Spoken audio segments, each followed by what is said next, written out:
Good afternoon, everyone. On your right, आपको बहुत जस्तो लाग्छ मलाई. And expenses not deductible.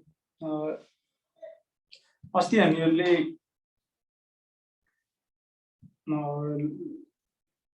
section 20 को डिस्कसन गरेका थियौं. आज section 21 को डिस्कसन गर्छौं. Section 21 states that no deduction is allowed for expenses to the extent which they are of domestic or personal nature. What do you understand by the expenses of domestic or personal nature? Explain with reference to relevant provision in Income Tax Act भन्नु भनेको छ. यो तपाईहरु आफैले गर्न सक्नुहुन्छ. समस्या भएन. किनकि यो थ्योरेटिकल पार्ट भयो. थ्योरेटिकल तपाईहरुलाई पहिला नै पढाइसकिएको छ. अर्को क्वेशन छ. Gurmi Company Private Limited has turnover of 25 lakhs in the year 2067-68. During the year, it paid rupees 60,000 to farmers to buy semi-processed grains in cash. Mention the allowability of expenses.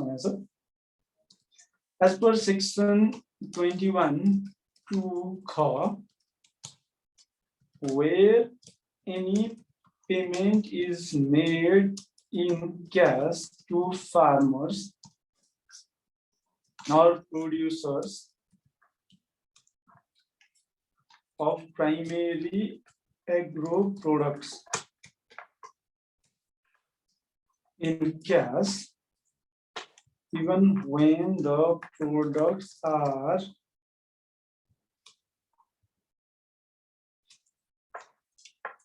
primarily processed,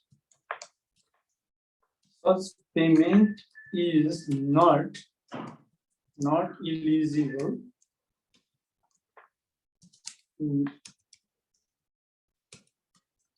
on the ground that cash payment is made. Primary processing includes such processing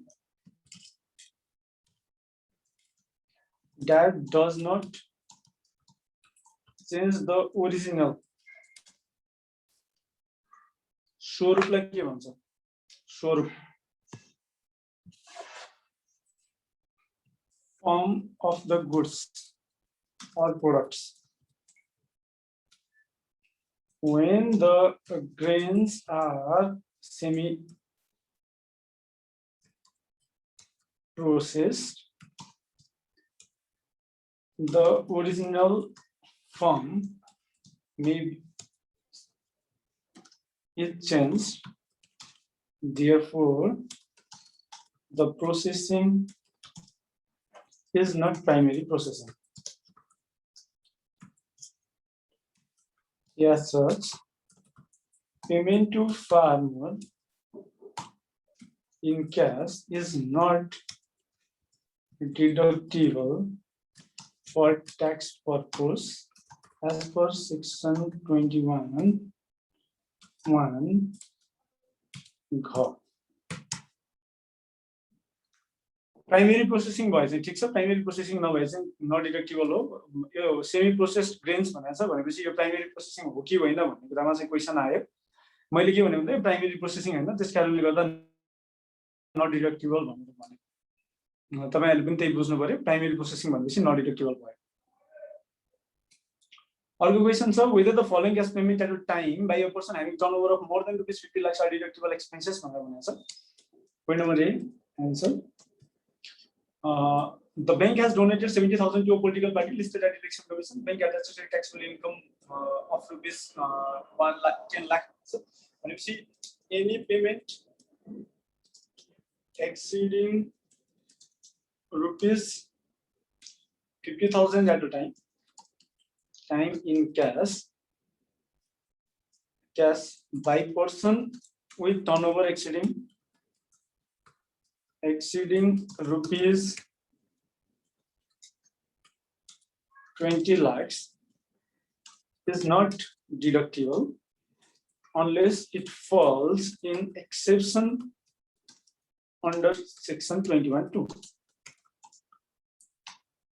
21(2) mentioned in section 21 subsection 2.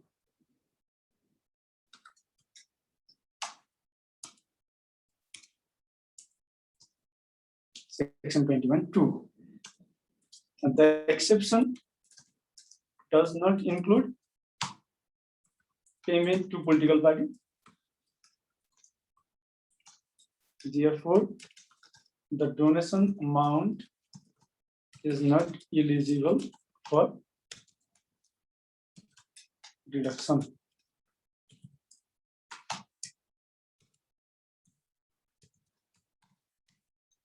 Then constitutional insurance claim at Kathmandu.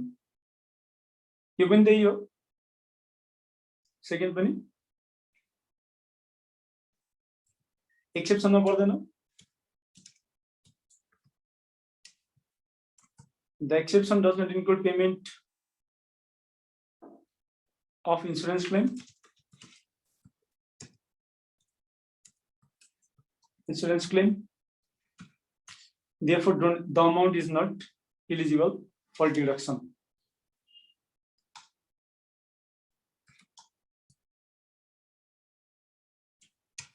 ABC deposits in CEO salary on in account of CEO deposit in XYZ Cooperative Society Limited, not listed in NRB. भनेपछि त्यसमा चाहिँ के भन्नु पर्यो तपाईहरुले भने the cooperative is not bank, therefore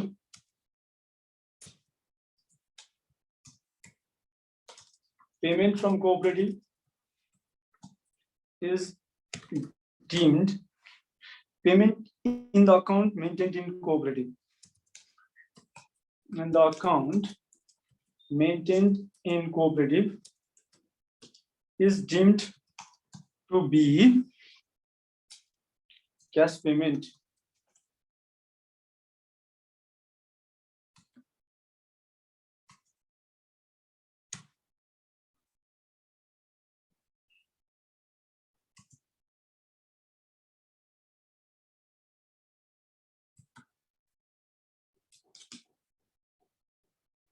माथिकै कुरा हो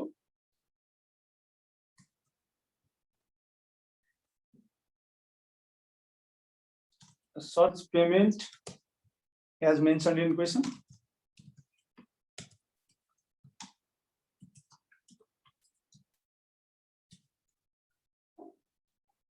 therefore amount is not eligible for deduction.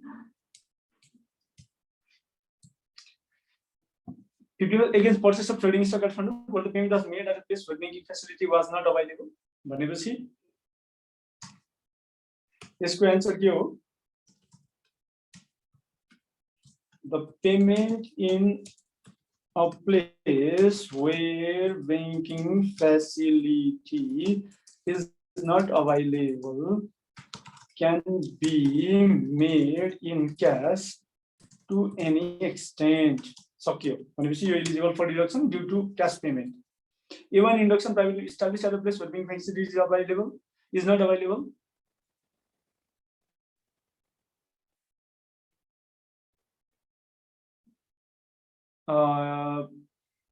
It has its head office at Kathmandu. One of its staff was sick and his treatment was going on at U.R.P Hospital, Kathmandu. It was 6 months salary of rupees from head office. भनेपछि यो यसको आन्सरमा चाहिँ के गरौँ भन्दा it is the payment made under unavoidable circumstances. भनेको मतलब यो एक्सपेन्सेस पनि क्लेम गर्न सकिन्छ. केही छ नबुझेको छ भने सोधौं है. Rara Flour Mills Private Limited made a payment of rupees 15 lakhs in cash for the purchase of wheat, which was very urgently needed to keep the factory running. The tax officer wants to include the sum to the income under section 21(2). The company contends that the amount has been paid to an agriculturist in a business where there is no banking facility, hence it should not be included in income. Can it make any difference if the payment is made to broker on behalf of agriculturist? यसमा दुई चारवटा कुरा छ जस्तो म माथिकै लिएर आएर copy paste गर्छु. Any payment section 21(2).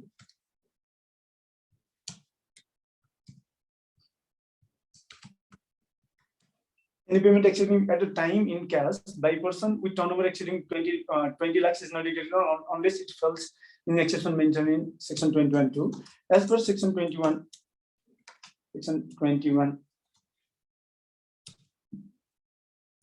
the following two exceptions are relevant in the context of given question.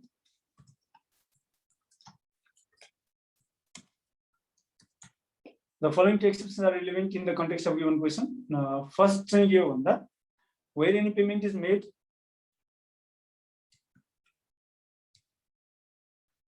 first exception where any payment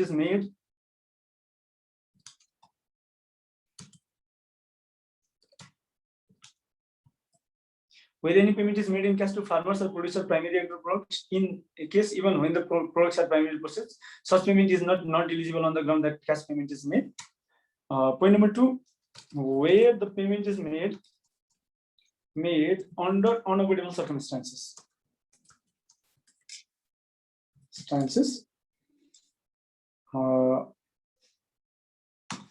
Such payment is not eligible.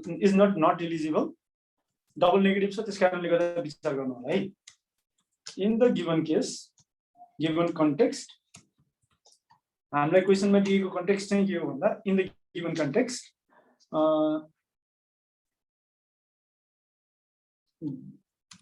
the wheat is purchased from farmer, and therefore any payment made in cash is not eligible. First, in case of alternative question, the payment has been made due to unavoidable circumstance.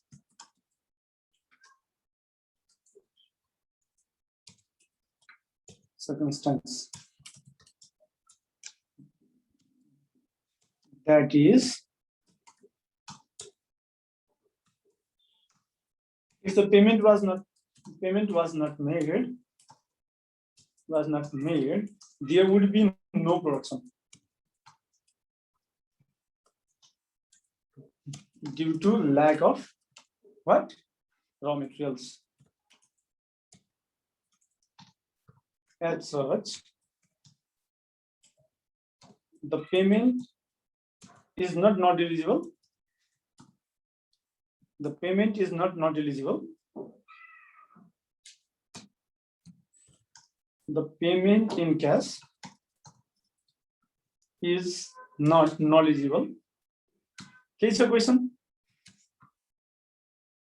यो दिमाग चाहिँ चल्नु पर्यो, अर्थात त्यो 12-13 वटा जतिवटा exception छ सबै एक्सेप्सन छ तपाईहरुलाई याद हुनु पर्यो, मेमोराइज हुनु पर्यो र त्यो कुरालाई रिलेट गर्न चाहिँ सक्नु पर्यो यो क्वेशन आएको बेलामा, किनकि यस्तै खालको क्वेशन आउला यही क्वेशन आउँछ भन्ने ग्यारेन्टी त छैन। भनेपछि सेक्सन 21 को 2 को एक्सेप्सन्सहरु याद भइरहनु पर्यो।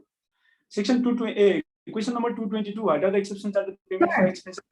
हजुर क्वेशनमा यो हाम्रो देयर इज नो बैंकिङ फ्यासिलिटीजलाई चाहिँ किन हामीले काई पनि इन्क्लुड नगरेको, त्यो एग्रीकल्चरिस्टको बैंकिङ फ्यासिलिटी नभएको भएर हो। कुरै बुझिन मैले। यसमा there is no banking facility पनि छ नि। The company contains that the amount has been paid to an agriculturist in a village where there is no banking. अब एग्रीकल्चरिस्टलाई प्राइमेरी एग्रो प्रोडक्ट वाला प्रोड्युसरलाई दिँदा नै नट एलिजिबल हुँदैन भने त्यो अर्को कुरा ल्याइरहन जरुरी छ र भन्ने चाहिँ क्वेशन हो के। लाइक क्वेशन इज लाइक सबै प्रोभिजन पनि छ भने हामी पर्दैन।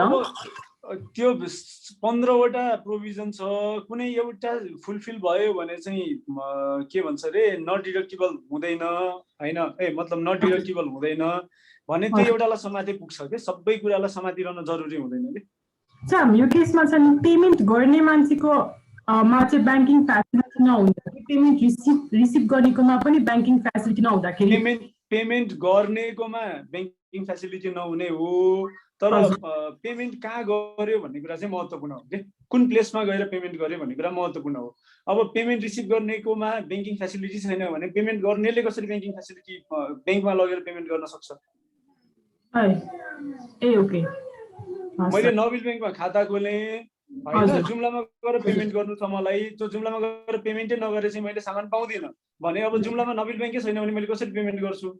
वा अर्को कुनै बैंकै रहन्छ, त्यो म जुन ठाउँमा गएर पेमेन्ट गर्ने हो जहाँबाट मैले सामान किन्छु त्यो ठाउँमा अर्को कुनै बैंक छैन, त्यो मान्छे आउनलाई चाहिँ 10 दिन लाग्दो रहेछ बैंकमा पुग्नलाई भने त ऊ बैंकबाट त मान्दैन भन्छ कि त्यो बेलामा त मैले बैंकमा पेमेन्ट गर्न सकिनँ नि त। त्यो एकदम रिजनेबल कमन सेन्स लगाइपुग्छ के यस्ता कुरा है त। ल ल 222 तपाईहरु आफैले गर्नुस्। 223 is the same question as above. यो यही क्वेशन हो, दायाँ बायाँ गरेर हालेको एपेक्स जुट मिन्स भनेर। अब अमाउन्ट चाहिँ फरक पारेको रहेछ हैन, 15 लाख राखेर चाहिँ यहाँ 1 लाख राखेर रहेछ, ठ्याक्कै त्यही हो question. Mr. A pays an advance of rupees 10 lakhs in cash to Mr. B who required it urgently to clear his goods. भनेपछि यसमा मैले तपाईहरुलाई भन्दिए मात्रै लेख्न सकिहाल्नुहुन्छ तपाईहरुले।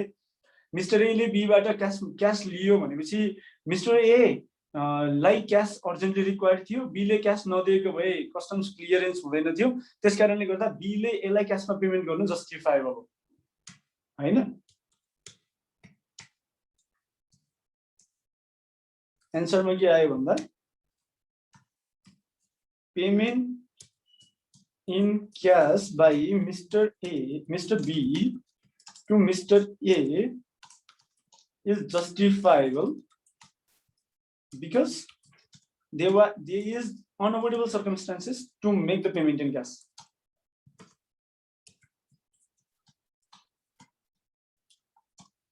Cash. यो भनेको मतलब के हो भन्दा in this case the incomings of liability of Mr. A is rupees 10 lakhs.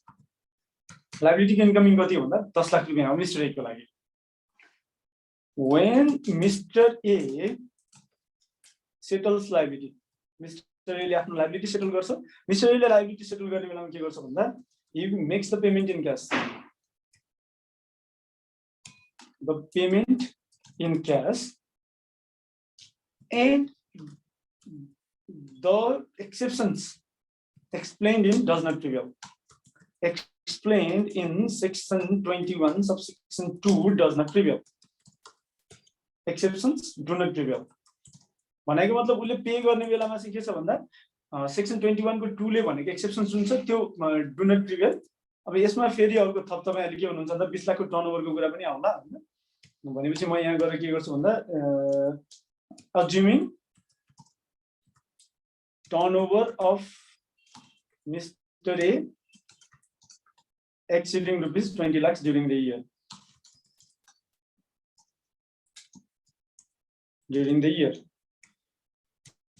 As per section 38 or 39 outgoings and liability 39. As per section 39, the outgoings of liability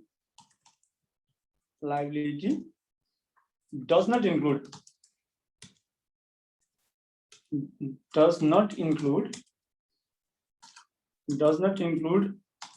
any such amount that is mentioned in section 21.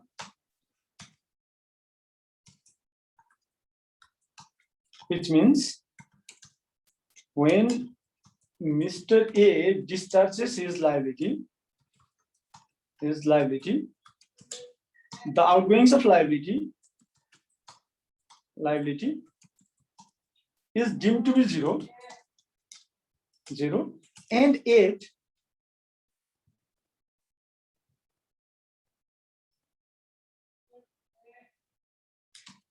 the liability is settled, is disposed under conditions of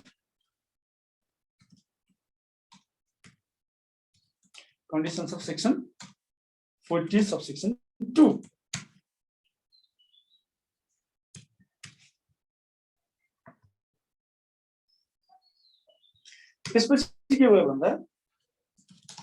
In this context,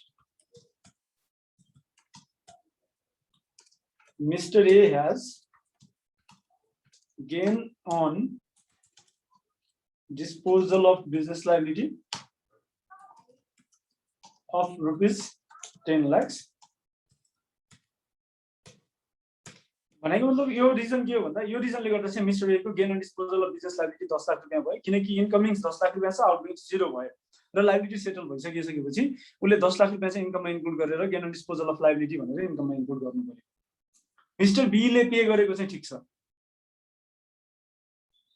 define personal र domestic expenses तपाईहरुले बुझिहाल्नुभयो under section 21 of income tax act 2058 what are considered personal and domestic nature expenses माथि पनि आछ तपाईहरुले यो गर्न सक्नुहुन्छ consider the taxability in the hands of recipient as well as given in the following cases a receives uniform worth rupees 10,000 ANS answer if the uniform is it cannot be owned outside workplace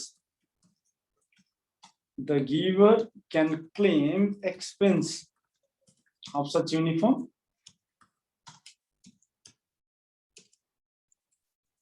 expense equal to cost of such uniform and the recipient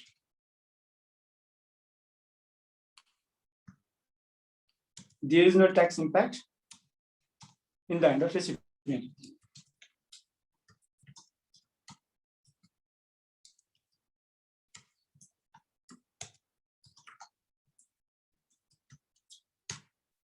if the uniform can be owned outside workplace, the giver can claim deduction equal to cost of such uniform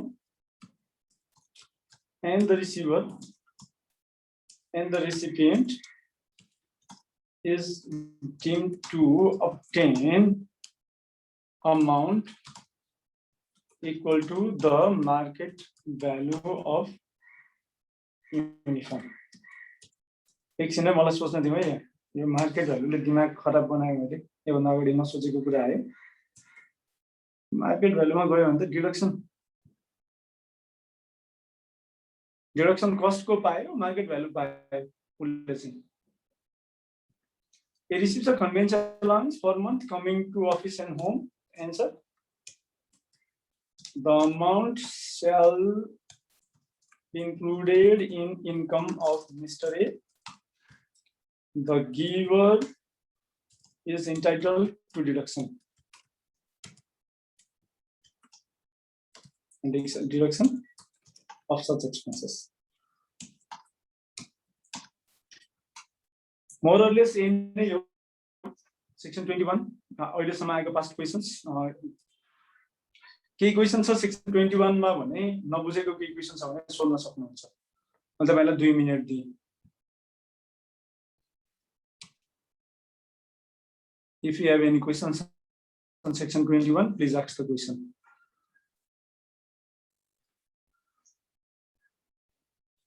banking business को यो first question चाहिँ अहिले म हेर्दिन किनकि यो comprehensive question छ second पनि herein मैले if section 229 हेरौं है if section 57 of the income tax act 2058 of the proper noun मा द लाग्दैन विनियोले के गर्छन् थाहा छैन हैन is attracted in case of merger acquisition and reconstruction will it help to merge the financial institutions if not advised भनेको छ section 57 applicable भएको भए merger acquisition reconstruction चाहिँ हुँदैन थियो त्यसकारणले गर्दा section 47A has been introduced भनेर लेख्दै हुन्छ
Section 47 को introduce गरिएको छ. You can elaborate the provisions of Section 47 को. कुरा त्यही नै हो. यो पनि ट्याक्स लायबिलिटी कम्पिटिसनको कुरा छ. या हामी पछि डिस्कसन गरौँला. लोन लस प्रोभिजनमा छौँ.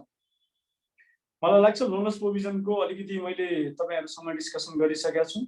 हामीसँग फर्मुला पनि छ. पहिला मैले तपाईहरुलाई भनिसकेको छु. लोन लस प्रोभिजनमा हामी इन्कम ट्याक्स म्यानुअललाई फलो गर्छौं. इन्कम ट्याक्स म्यानुअल यदि आइक्यान को सजेस्टेडमा अन्यथा छ भने तपाईहरुलाई र आइक्यान को सजेस्टेड के छ पेपर चेक गर्ने त उमेश सर हैन. हामीलाई गाह्रो हुन्छ भन्ने लाग्छ भने I will note it down. हैन यहाँ आन्सर यही नै छ. आन्सर भइसकेपछि तपाईहरुलाई गाह्रो भएन. मैले यो तपाईहरुलाई पठाइसके जस्तो लाग्छ. तपाईहरुले के चाहिँ नोट गर्नु भन्दा यो मैले के कसरी गरेको छु भन्ने कुरालाई तपाईहरुले नोट गर्नुपर्छ. IRD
म यहाँ लेख्दिन्छु. Example number 19.2.5 डाइरेक्टिभ्स.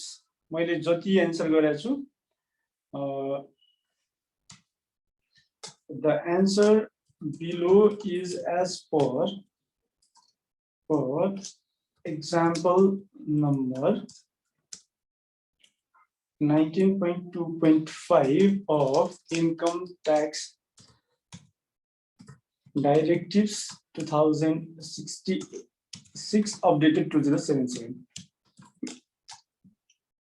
भनेको मतलब यो मैले गरेको होइन, इन्कम ट्याक्स डाइरेक्टिभले गरेको हो. त्यसकारणले गर्दा तपाईहरुले अब एक्जाममा के लेख्ने के नलेख्ने, आइक्यान को एक्जामिनरले कसरी गर्छ भन्ने कुरा तपाईहरुले हेर्नु पर्यो. सबभन्दा पहिला तपाईले tax base of loan identify गर्नु पर्यो. ट्याक्स बेस अफ लोन भनेको चाहिँ कति हो भन्दा यो क्वेशनमा हेर्यो भने loan outstanding plus loan return of during the income year 1,25,150 रुपैयाँ आएको छ. कहाँबाट आयो? ओके, 150 मिलियन चाहिँ लोन रिटर्न अफ थियो X72 X73 मा 150 मिलियन चाहिँ र 125 मिलियन चाहिँ यसको लोन आउटस्ट्यान्डिङ थियो. 125 प्लस 150 गर्दा 125 150 मिलियन हुन्छ. 125,000 मिलियन थियो, 125 150 हुन्छ. अघिल्लो वर्ष राइट अफको कुनै एक्जाम छैन, त्यसकारणले गर्दा 85,000 नै भयो. Provision for non banking asset दिएको छैन यो क्वेशनमा. तपाईले हेर्नु भयो भने provision for non banking asset भेट्नुहुन्न. त्यसकारणले गर्दा provision for non banking asset 0 भयो. प्रोभिजन फर लोन लस अघिल्लो वर्ष 6,000, यो वर्ष 9,000. रिटर्न अफ लोन 150 भनेपछि हामीहरुले के गर्यौं भन्दा 1 र 2 को सम निकाल्यौं. त्यसको 5% क्याल्कुलेट गर्यौं. 6275 4250 आयो. सम अफ 2 3 4 गर्यौं. भनेको मतलब provision for non banking asset, provision for loan loss र रिटर्न अफ लोन गर्दा 9150 आयो, 6000 आयो. Cumulative claim up to previous year या up to this income year, यो दुईटाको लोअर हामीले क्याल्कुलेट गर्यौं. 4250 र 6257 अघिल्लो वर्षको घटाउँदा 2007 मा 50 पैसा आयो भनेपछि यसरी हामीले एन्सर निकाल्यौं। यसरी हामीले एन्सर निकाल्यौं। अब यसमा गर्ने तरिका यही नै हो, ठ्याक्कै फर्मुला फर्मेट र फर्मुला यही नै हो भनेको मतलब तपाईहरुले यो गर्न सक्नुहुन्छ भन्ने मलाई लाग्छ। केही नबुझेको छ भने सोध्नु होला। लोन लस प्रोभिजनमा नबुझेको केही छ, एक्जाममा आयो भने कसरी गर्ने भन्दा जस्ट मेमोराइज दिस र यो फर्मेट मेमोराइज गर्नुभयो भने सकियो। जस्तो सुकै क्वेशन आए नि गर्न सकिन्छ। 233 मा पनि तपाईले हेर्नुभयो भने 232 मा चाहिँ सेक्सन यसमा तपाईले लेख्ने कुरा जम्मा दुईटा कुरा छ। म यहाँ लेख्ने कुरा के हो भनिदिन्छु। सेक्सन 59(1) को एन्ड 1 गो तपाईले यति लेखिसकेपछि यो 3 मार्क्समा 3 मार्क्स आउँछ। 3 मा 3 आउनलाई चाहिँ तपाईले सेक्सन 59(1) को र 1 गो लेख्नु पर्यो 232 नम्बरको क्वेशनको लागि। त्यो क्वेशन मैले सीए फाइनलको एक्जाम दिँदाको क्वेशन हो। 5 मार्क्सको क्वेशन हो, 3 मार्क्सको क्वेशन हो, त्यो तपाईहरुले गर्नु पर्यो। अब अर्को 7 मार्क्सको क्वेशन छ। यसमा फर्मेट नै हो ल्याउने भने मैले माथिको फर्मेट लिएर आएँ ट्याक्क। तपाईले हेर्नुभयो भने सजिलो छ। यही फर्मेटलाई म कपी पेस्ट गर्छु र अमाउन्टहरु त्यही फर्मेटमा हाल्दिँदै जान्छु। कतिवटा छ भन्दा 1 2 3 4 5 6 वटा छ। Insert columns to the right.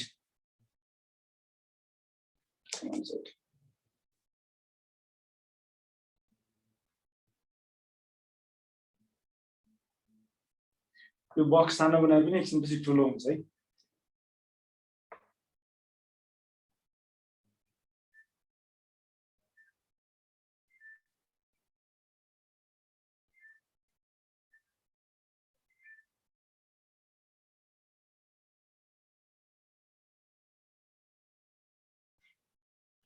Okay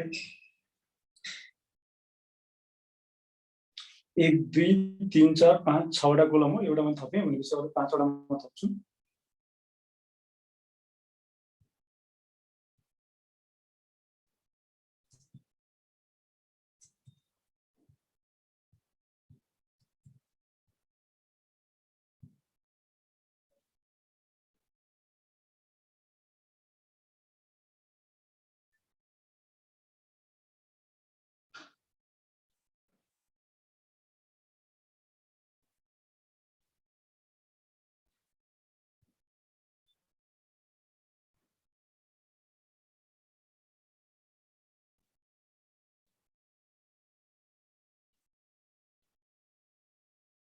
amount थोरै सानो अमाउन्ट छ, त्यही भएर मैले कोलम सानो बनाउँदै छु है। एकछिन नबुझेको केही छ?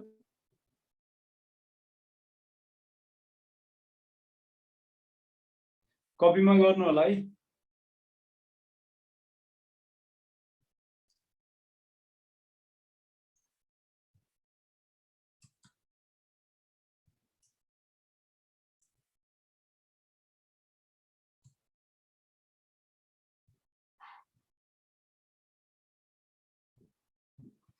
अब tax base of loan outstanding मात्रै दिएको छ। ट्याक्स बेस अफ लोन भनेको sum of loan outstanding plus loan return of up to this fiscal year that are yet to be recovered हो। भनेपछि हामीसँग लोन आउटस्ट्यान्डिङ मात्रै छ। त्यो भएर ट्याक्स बेसको केही पनि गाह्रो भएन। हामी यसलाई कपी पेस्ट गरिदिन्छौँ। ट्याक्स बेस आइ नै हाल्यो।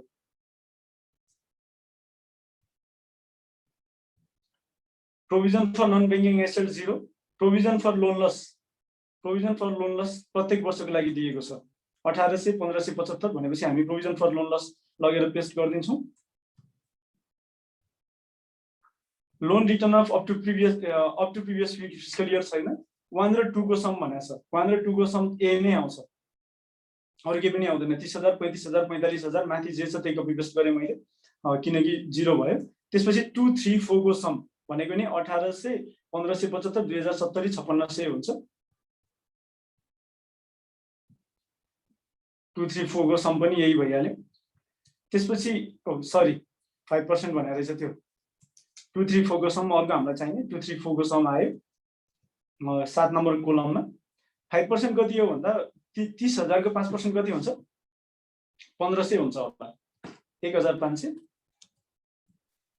सरी 1500 35000 को डिवाइडेड बाइ 2 1750 45000 को 2250 55 2750 70 3500 र 80000 को 4000 हुन्छ cumulative claim up to this income year lower of 6 or 7 6 र 7 मा भएको मध्ये जुन कम हुन्छ त्यो 1500 1575 2070 2750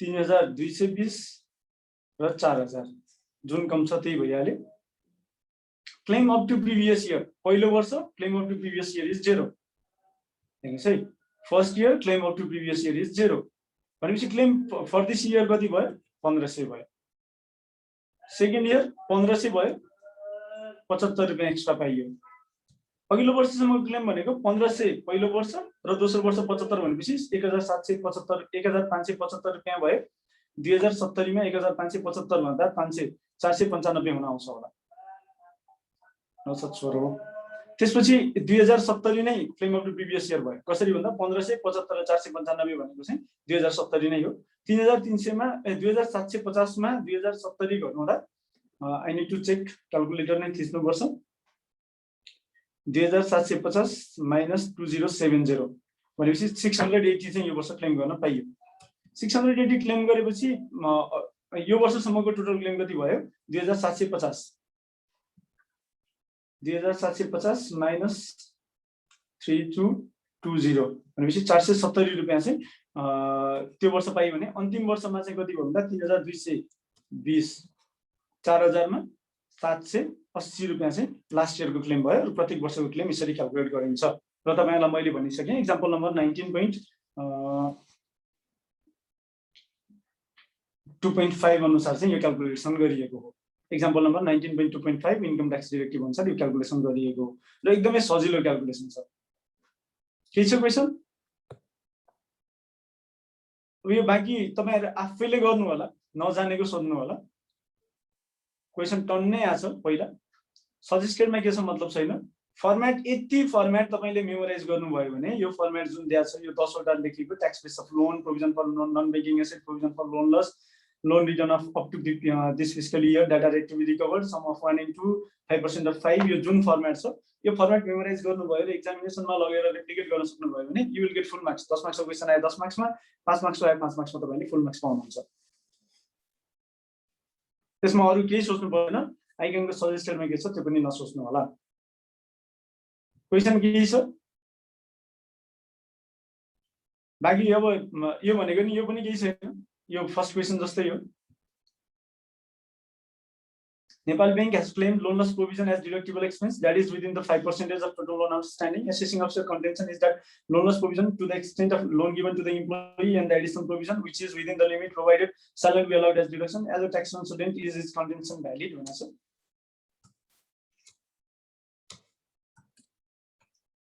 Main कुरा के भन्दा loans given to employee is also loans and advances. But NRV directs it to present differently in financial statement. Other assets ma gar bana cha. Similarly, additional loan loss provision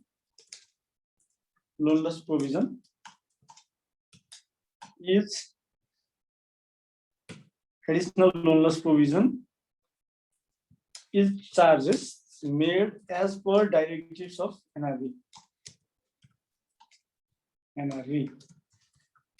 Therefore, additional loan loss provision is also eligible to be considered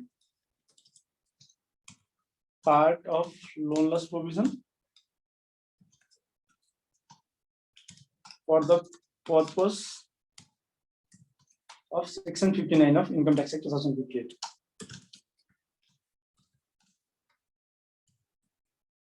2058.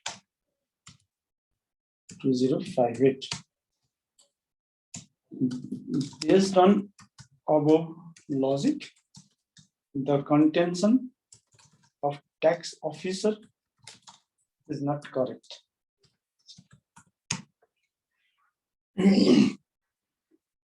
तपाईले जति लामो लेखे पनि जति छोटो लेखे पनि यसमा अलिकति लामो लेख्न के मजा लाग्छ भन्दा थोरै अब यदि थ्योरिटिकल पोर्सनलाई मार्क्स छुट्याउँछ आइक्यानले भने तपाईले कोड सेक्सन 59(1) को to illustrate the legal provision for claim of loan loss provision.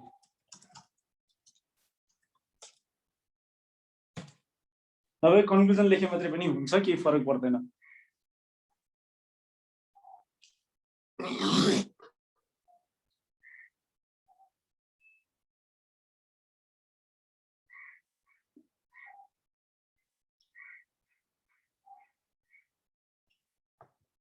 अब 2236 नम्बरको क्वेशनको एन्सर हेरौँ माथिकै फर्मेटलाई हामी कपी पेस्ट गर्छौं simple very much simple thing is माथिकै फर्मेटलाई कपी पेस्ट गर्ने किनकि यो फर्मेट भन्दा बाहिर हामी नजानी if we go through that format यो फर्मेटमा जाने बेलामा हामीले के देख्छौं भन्दा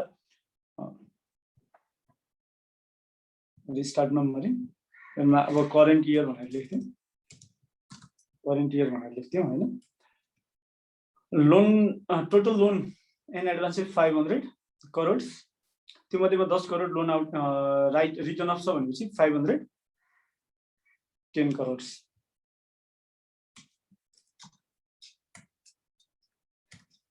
3 करोड 510 करोड भयो लोन लस प्रोभिजन अघिल्लो वर्षसम्म 15 करोड थियो यो वर्षको टोटल प्रोभिजन 50 करोड छ भनेपछि यो वर्षको टोटल प्रोभिजन 50 करोड छ टोटल प्रोभिजन 50 करोड हो लोन रिटर्न अफ 10 करोड हो तपाईले हेर्नुभयो भने तपाईले देख्न सक्नुहुन्छ लोन रिटर्न अफ 10 करोड हो सम अफ 1 इन्टु एनबीए को प्रोभिजन छैन भनेपछि यो 510 नै भयो 5% अफ 5 भनेपछि 510 को 5 भनेको 0.5 25.5 भयो 25.5 करोड भयो सम अफ 2 3 and 4 भनेको चाहिँ 60 हुन आउँछ cumulative claim up to previous year 15 हाम्रो क्वेशनले दिएको छ तपाईले हेर्नुभयो भने अघिल्लो वर्षको लोन लस प्रोभिजन 15 करोड भनेको छ यसलाई हामीले के गर्यौं भन्दा assuming the total LLP was claim भनेर अप टु प्रिभियस इयर भनेर एजम्पसन गर्यौं 15 भनेपछि यो वर्षको अब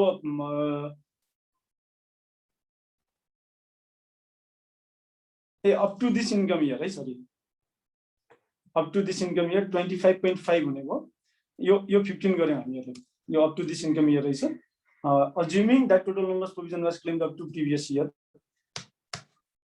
भनेपछि एजम्पसनलाई हामीले यहाँ लेख्यौं यति भएपछि कति क्लेम गर्न पाइयो भन्दा 10.5 करोड चाहिँ क्लेम गर्न पाइयो यो वर्ष भनेपछि तपाईले यो फर्मेटमा फिलअप गरेपछि आन्सर आयो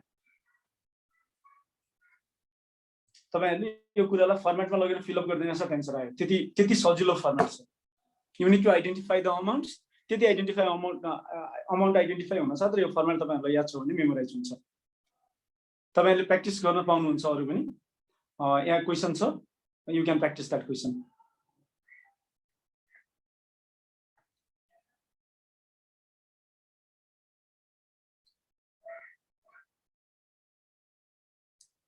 यो जम्मै क्वेशनहरु तपाईले प्र्याक्टिस गर्नु होला बुझेन भने सोध्न सक्नुहुन्छ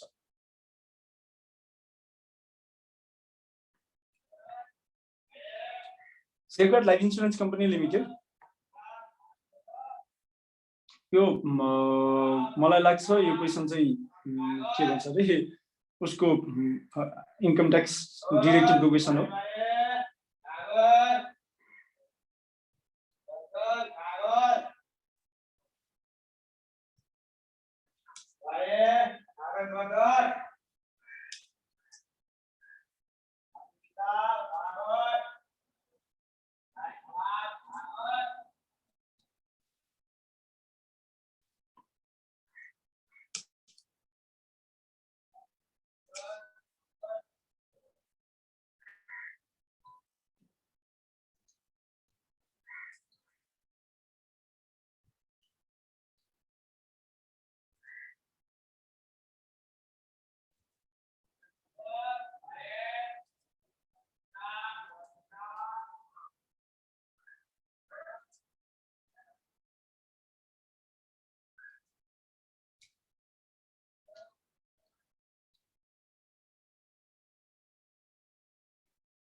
यसको एन्सर गरौँ है तपाईसँग क्वेशन छँदैछ यसको एन्सर चाहिँ गरौँ विथ लजिक मैले यो माथिकोलाई नै के गरेँ भन्दा कपी गरेँ म इजी काम गर्छु भनेर कपी गर्दैछु मैले खासमा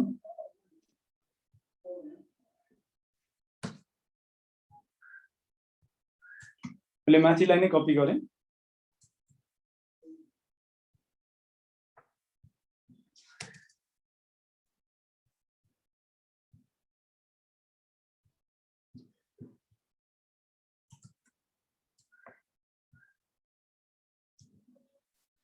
अब हामीहरुलाई के थाहा छ भन्दा तपाईलाई पनि थाहा छ मलाई पनि थाहा छ म यहाँ नोट थप्छु एउटा insert columns to the right note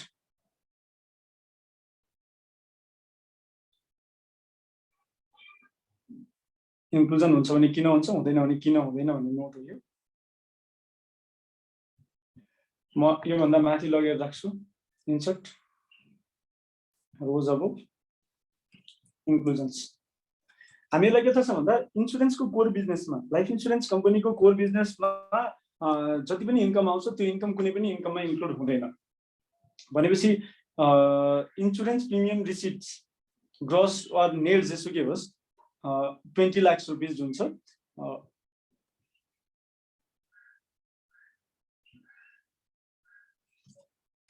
this is not income of the person nor the liability सक्यो सम अफ इन्स्योर्ड पोलिसी यो पनि त्यही हो इन्कम पनि होइन लायबिलिटी पनि होइन कमिसन पेड अगेन्स्ट अब इन्क्लुजन्समै जाउँ है पहिला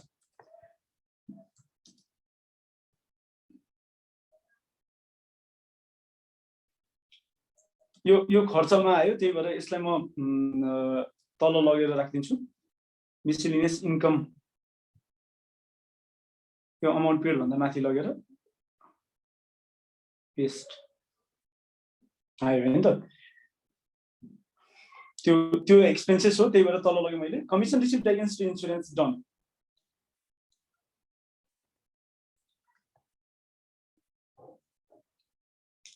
दिस इज इन्कम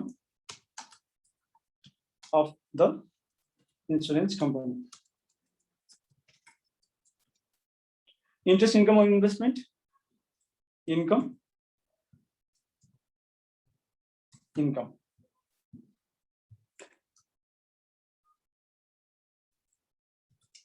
सबै इन्कम भयो भनेपछि हाम्रो टोटल इन्क्लुजन्स कति आयो भन्दा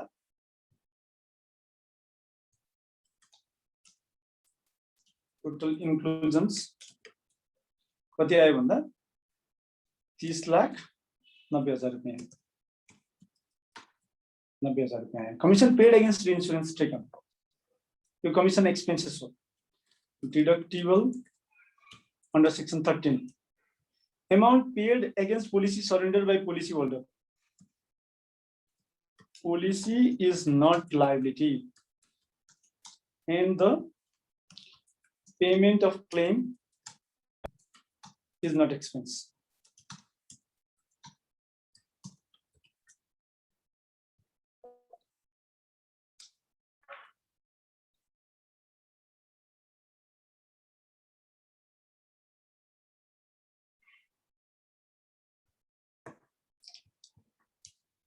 Amount paid to dependent of policy holder even the amount including bonus paid and maturity of policy against which a total premium even the commission expense deductible under section 13 management expenses deductible under section 13 medical fee deductible under section 13 allowable depreciation expenses deductible under section 13 total deductions कति भयो अब total deductions कति भयो भन्दा 20,000 2,20,000 10 2 2 4,20,000 4,70,000 14,70,000 भयो 14,70,000 भयो इन्क्लुजन्स कति थियो 30,90,000 it means assessable income from business is income from business 30,90,000 minus 14,70,000 30,90 15,90 15 lakh भएको भयो प्लस 30 16,20,000 रुपैयाँ भयो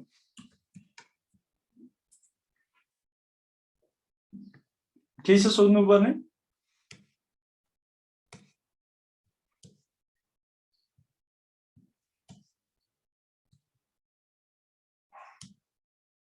सुनिरहनु भएको छ नि है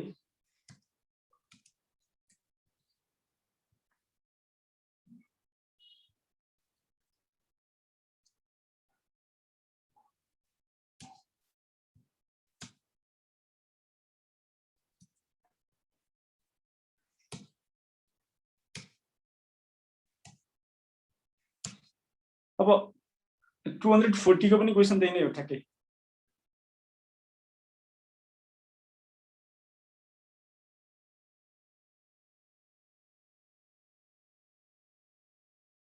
कति पनि छैन क्वेशन फरक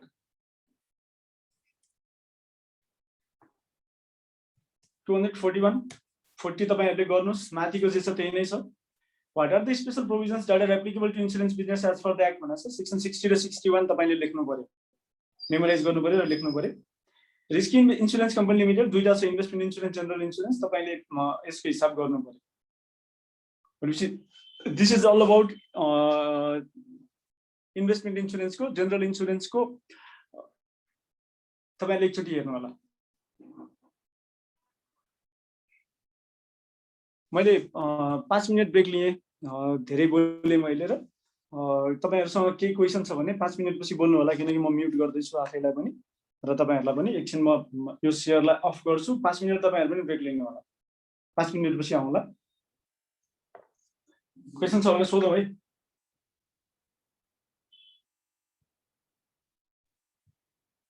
retirement fund Mrs. Nepal Creative Company Limited has been operating a retirement fund for its employees. The fund has been approved by Inland Revenue Department on Asad in 2070. The particulars related to retirement fund are as follows. Retirement fund contribution, investment income, retirement fund contribution, investment income, retirement payments, fund operating expenses. IRD has cancelled the approved status of the same fund from just end 2072.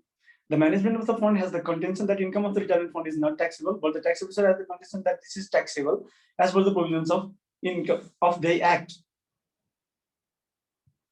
Advise the company about the tax liability. This answer ke ho bhane when an approved retirement fund तपाईहरुलाई थाहा छ approved retirement fund is converted into unapproved retirement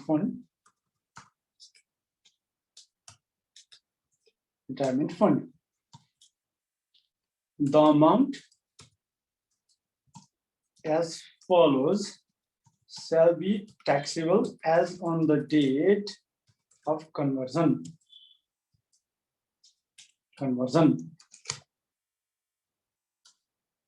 Amount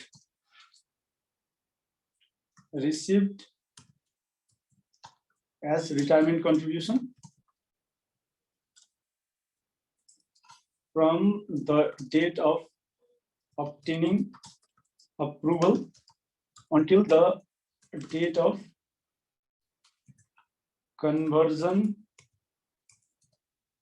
into U.R.F. minus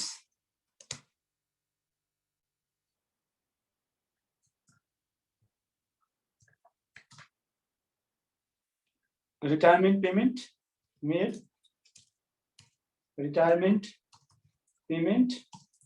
from the date of obtaining approval until the date of conversion plus amount that would have been otherwise taxable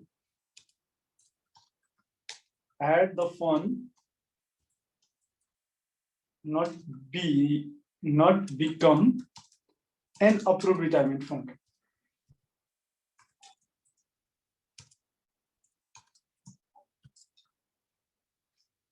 When an approved retirement fund is converted into unapproved retirement fund, the amount as follows shall be taxable as on the date of retirement. The fact as above shall be notified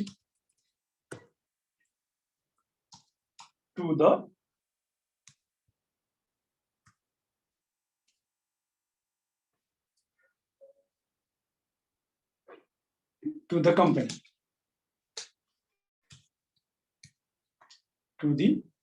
company, companyलाई चाहिँ हामीले fact notify गर्नुपर्छ. The company is required to pay tax as follows. म यसलाई table नै बनाइदिन्छु. Table कहाँबाट आयो number टेबलमा? Command Z insert. टेबलै बनाइदिएँ. सबभन्दा पहिला के आयो? यो अमाउन्ट हामीले आइडेन्टिफाई गर्नु पर्यो सबैभन्दा पहिला. Amount received as retirement contribution from the date of obtaining approval until the date of conversion to U.R.P. यो माइनस हो रिटायरमेन्ट पेमेन्ट मेड. र तेस्रो पोइन्ट हामीले के आइडेन्टिफाई गर्नु पर्यो भन्दा amount that would have been otherwise taxable had the fund not become an approved retirement fund. Identify गर्नु पर्यो. Amount received as retirement contribution. हाम्रो रिटायरमेन्ट उयो ज्यू यो क्वेशनमा क्लियरली के दिएको छैन भन्दा यो 71-72 को पुरै वर्षको लागि दिएको छ. 70-71 वर्ष पुरैको लागि दिएको छ. यहाँ भन्दा माथि assuming all information as on just in 2072 किनकि फेरि नभए एक महिनाको लागि चाहिँ जेठ एन 2072 भन्दा पछाडीको लागि चाहिँ एक महिनाको लागि अर्कै तरिकाले हिसाब गर्नु पर्थ्यो. पार्टिकुलर्स अमाउन्ट कति छ? रिटायरमेन्ट कन्ट्रिब्युसन भनेर एक्सेप्ट गरेको अमाउन्ट भन्दा रिटायरमेन्ट फन्ड कन्ट्रिब्युसन 70-71 71-72 25 लाख र 30 लाख 55 लाख रुपैयाँ छ. तपाईले हेर्नुभयो भने भेट्नुहुन्छ 55 लाख रुपैयाँ छ यो क्वेशनमा. 55 लाख रिटायरमेन्ट कन्ट्रिब्युसन भनेर एक्सेप्ट गरेको अमाउन्ट 55 लाख छ. Retirement payment made from the date of obtaining approval until the date of conversion into U.R.P. Retirement fund contribution investment income retirement payment 70-71 retirement payment 71-72 15 lakh र 14 लाख 29 लाख रुपैयाँ छ. भनेपछि टोटल रिटायरमेन्ट पेमेन्ट चाहिँ 29 लाख रुपैयाँ छ जुन चाहिँ हामीले घटाउँछौं. जुन अमाउन्टलाई हामीले घटाउँछौं. Amount that would have been otherwise taxable had the fund not become an approved retirement fund. भनेको मतलब के हो भन्दा investment income minus fund operating expenses would be otherwise taxable. यो भनेको के हो भन्दा investment income less deduction would be the taxable income in the given context. भनेपछि त्यो बीचको पिरियडमा कुन चाहिँ अदरवाइज ट्याक्सेबल थियो भन्दा investment income lace fund operating expenses. Investment income 70-71 को इन्भेस्टमेन्ट इन्कम कति छ? 1.5 लाख रुपैयाँ. फन्ड अपरेटिङ एक्सपेन्स 1 लाख रुपैयाँ. 4 लाख रुपैयाँ 1,10,000 भनेपछि 50,000 प्लस 4 लाख 2,90,000 3,40,000 रुपैयाँ आयो. यो चाहिँ 3,40,000 रुपैयाँ आयो. भनेपछि taxable income as on the date of conversion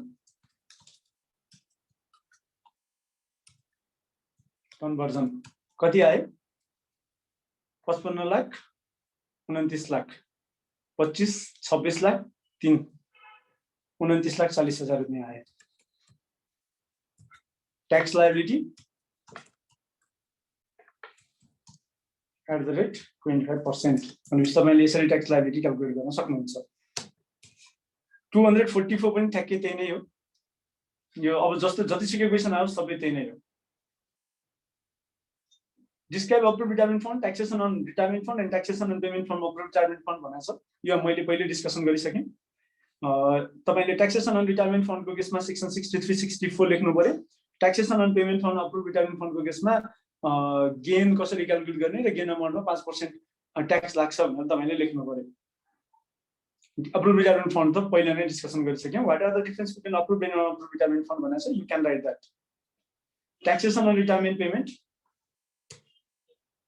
a travel tour company provides ₹6 million in cash and a car to its promoter director at the time of his retirement from the post of director for his outstanding contribution to the organization for 25 years of service as retirement benefit. What would be the tax implication in this regard to promoter director as well as to the company? Will your answer be different if such payment is made to the ordinary employee? यो question ठ्याक्कै अगाडि कता गराछ है हामीहरुले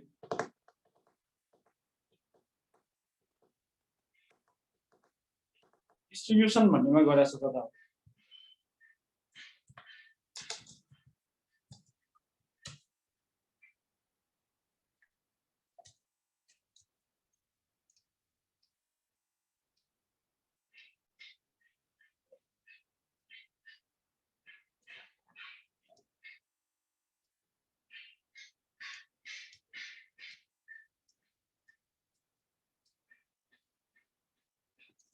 संविधान विचार वाला question जस्तो ल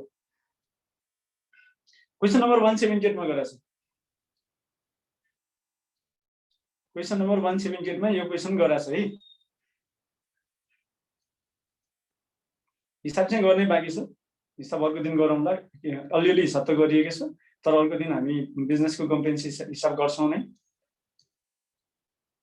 बिचमा अलिअलि छोड्दै छु मैले ट्याक्कै यो क्वेशन हामीले क्वेशन नम्बर 177 मा गराएको छौं पहिला नै गरिसकेका छौं यो सुरुमा चाहिँ प्रोमोटर डाइरेक्टर हो डाइरेक्टर मात्रै भएको रिजनले गर्दा शेयर होल्डरलाई गरिएको पेमेन्ट बेनिफिशियरीलाई गरिएको पेमेन्ट डिस्ट्रिब्युसन हुन्छ डिस्ट्रिब्युसन भइसकेपछि 5% डिभिडेन्ड ट्याक्स लाग्छ जति अमाउन्ट अफ डिस्ट्रिब्युसन हो त्यतिमा त्यो भनेको 6 मिलियन प्लस कारको मार्केट भ्यालुमा 5% डिस्ट्रिब्युसन ट्याक्स लाग्छ र एन्टिटीले कुनै पनि एक्सपेन्सेस डिडक्सन गर्न पाउँदैन यदि इम्प्लोइ भएको चाहिँ 6 मिलियन प्लस कारको market भ्यालुमा 15%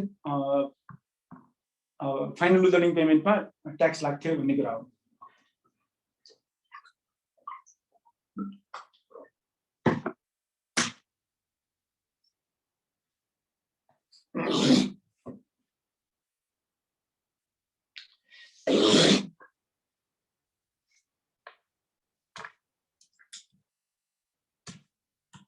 Global Construction Limited purchased an excavator from ABC Automobiles Limited and Finances. As per the terms of this, construction company is required to pay ₹5 lakhs for 5 years at the end of each year, and additionally, at the end of each year, it is required to pay ₹30 lakhs. The current market price of the equipment is ₹35 lakhs, and the prevailing interest rate is 12%. Mention the tax treatment for the deal and calculate the amount of interest allowed to be deducted in each of the financial years. Simple. When an asset is leased out under finance lease or arrangement or installment sales arrangement, the lessor is treated as disposing the asset and the lessee is treated as owning the asset. The lessor at the onset of lease agreement shall produce a repayment schedule clearly mentioning the interest repayment and principal repayment thereon. The principal repayment is treated as payment of capital and interest portion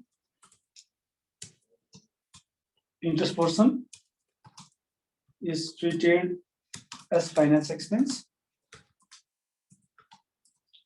to be deductible under the conditions of section 14.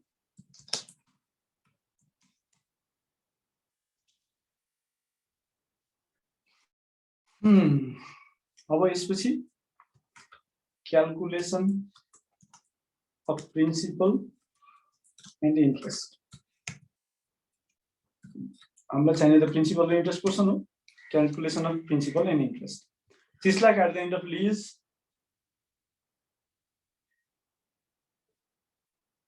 additionally at the end of 50th year at the end right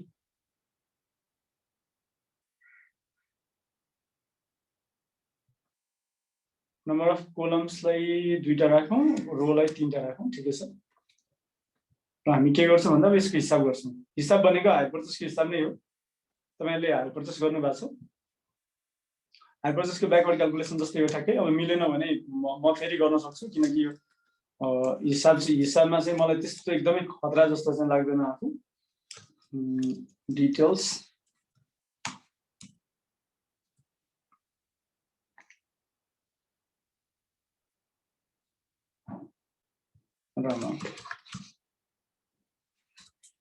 year 5th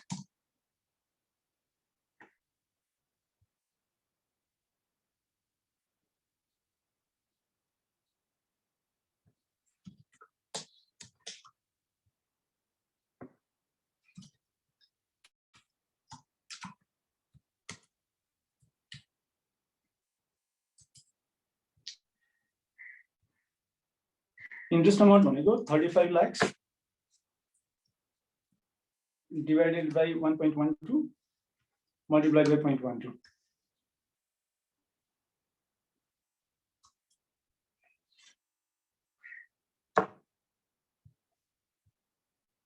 कसको question आयो जसकोमा नेटमा problem छ वा क्लासमा problem छ leave गर्न सक्नुहुन्छ तपाईहरु यहाँ प्रेजेन्ट हुनुहुन्न भने यो भिडियो अपलोड हुन्छ र तपाईहरुलाई लिंक आउँछ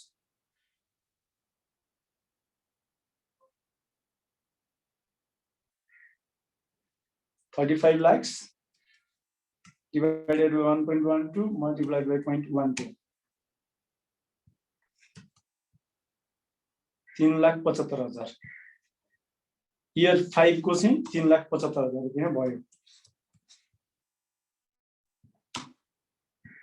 प्रिन्सिपल अमाउन्ट कति भयो भन्दा equals to 35 lakhs minus 375,000 3,31 lakh 25,000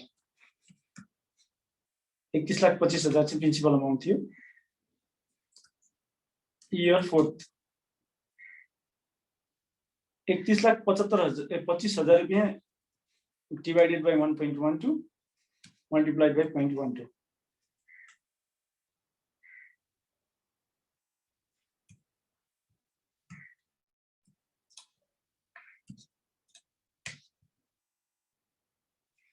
equals to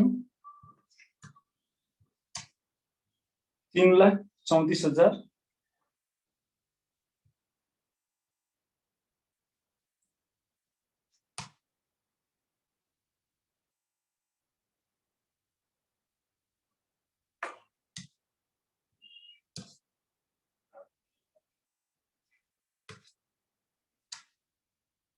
3,34,800 3,34,821 रुपैयाँ 43 पैसा 3,34,821 रुपैयाँ 43 पैसा 3,34,821 रुपैयाँ 43 पैसा र 5 लाख रुपैयाँ यो वर्ष तिरेको हो भनेपछि अब रिमेनिङ प्रिन्सिपल है अघिल्लो वर्षको प्रिन्सिपल आउटस्ट्यान्डिङ कति तिर्न बाँकी रहन्छ भन्दा इयर 4 को बिगिनिङमा चाहिँ 29,59,821 रुपैयाँ 29,59,821 रुपैयाँ के हो यो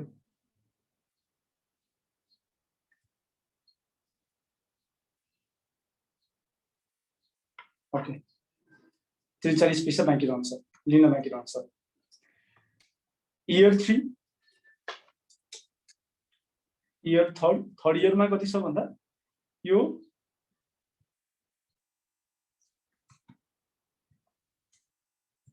इयर 3 को एन्डमा यति बाँकी हो भनेपछि 1.12 multiplied by 0.12 equals to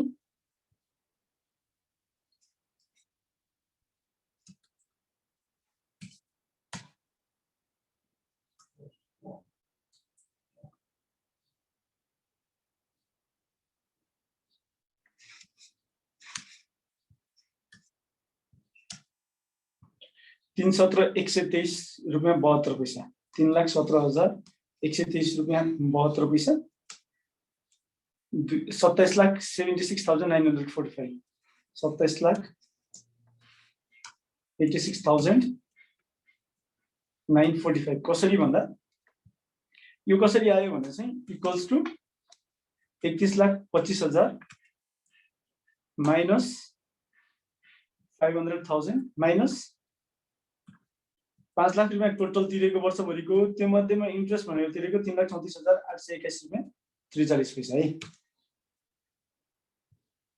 यो कसरी आयो भन्दा 821.43 माइनस 5 लाख रुपियाँ टोटल तिरेको माइनस 3,17,123 रुपियाँ 72 पैसा चाहिँ तिरेको एवं रीतले इयर सेकेन्ड को निकाल्नुस् र इयर फर्स्ट को निकाल्नुस् इयर फर्स्ट को तपाईले इन्ट्रेस्ट र प्रिन्सिपल सबै पत्ता लगाउनुहुन्छ हिसाब सकियो तपाईहरुले क्याल्कुलेसन गर्न सक्नुहुन्छ 27,86,945 divided by 1.12 multiplied by 0.12 interest 27,86,945 minus 5 lakh minus त्यो इन्ट्रेस्ट घटाएर जति आउँछ त्यो बराबर चाहिँ प्रिन्सिपल अमाउन्ट बाँकी रहन्छ रिमेनिङ प्रिन्सिपल अमाउन्ट हुन्छ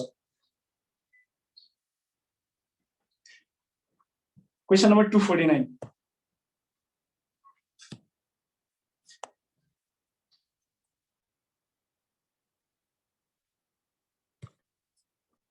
What are the conditions to be fulfilled to be called as finance lease under the Income Tax Act? How the Income Tax Act has envisaged the characterization of payments under annuity installment sales and finance lease भनेको छ तपाईले section 32 को 5 लेख्नु पर्यो first पार्टको लागि र second पार्टको लागि बाँकी सबै लेख्नु पर्यो अर्थात यस्तो क्वेशन आयो भने सेक्सन 32 सबै नै लेख्ने क्वेशन हो सेक्सन 32 कम्प्लिट लेख्नु पर्यो तपाईले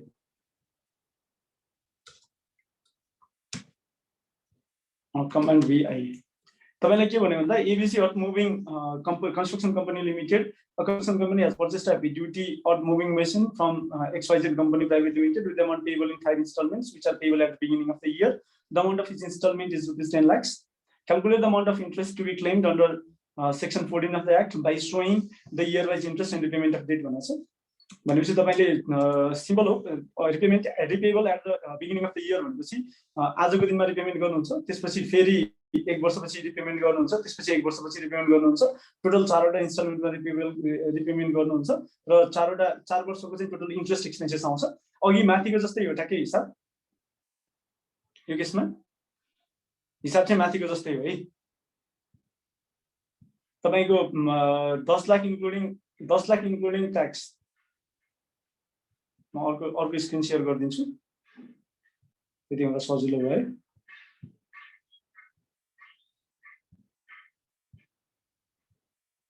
तपाईको 10 लाख इन्क्लुडिङ 10 लाख त 10 लाखै भनि हैन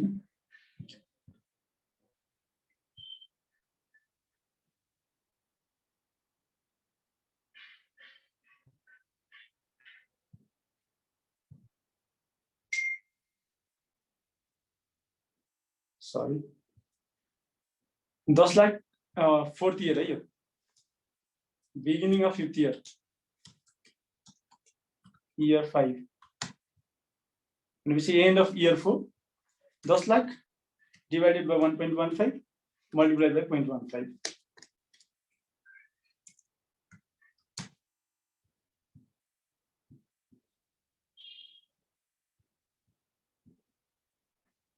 okay sorry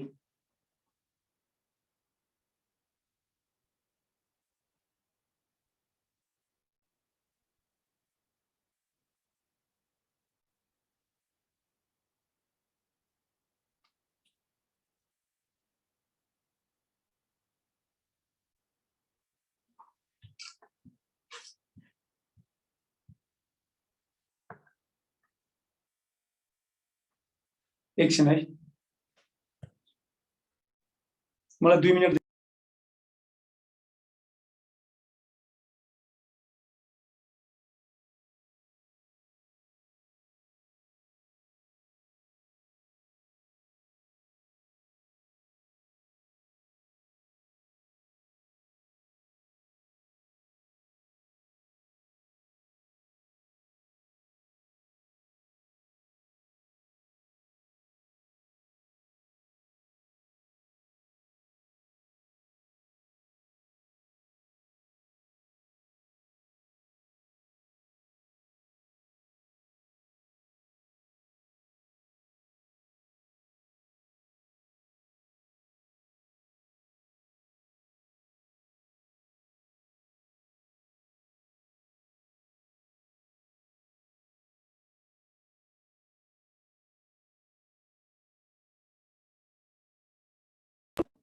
आउटस्ट्यान्डिङ प्रिन्सिपल बाँकी रह्यो यो माइनस 1,30,434 रुपियाँ।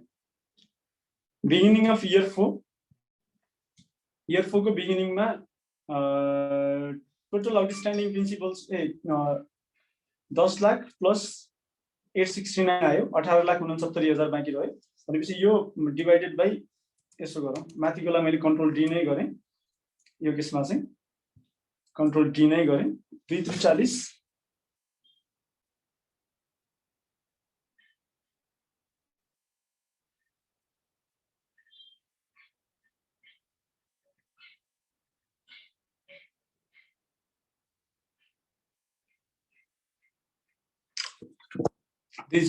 भनेपछि टोटल 16,25,000 भयो। बिगिनिङ अफ इयर 3 को बिगिनिङमा कति भयो भन्दा 26,25,000 भयो। 16,25,000 प्लस 10 लाख, इन्ट्रेस्ट आउँछ 342 र त्यसपछि टोटल प्रिन्सिपल आउटस्ट्यान्डिङ यति हुन्छ। बिगिनिङ अफ इयर 2 मा 32,83,000 भयो, इन्ट्रेस्ट आउँछ 4,28,000 र प्रिन्सिपल आउटस्ट्यान्डिङ 28,84,000 हुन्छ। बिगिनिङ अफ इयर 1 को बिगिनिङमा चाहिँ प्रिन्सिपल आउटस्ट्यान्डिङ हुन्छ 38,54,978 रुपियाँ 36 पैसा, किनकि 10 लाख रुपियाँ सुरुमै तिरेको छ भनेपछि टोटल त्यो सामान 38,54,978 रुपियाँ 36 पैसामा किनेको हो र त्यो अनुसार प्रिन्सिपल 10 लाख रुपियाँ तिर्दै गएर फाइनल्ली उसले चाहिँ आफ्नो लोन बिगिनिङ अफ इयर 5 मा कम्प्लिट गर्यो भन्ने तरिकाले हिसाब गरिन्छ यो केसमा।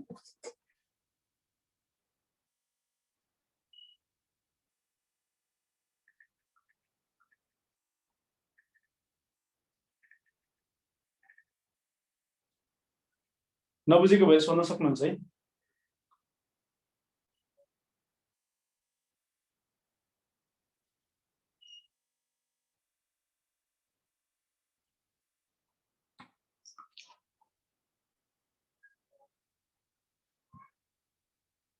ठिक छ,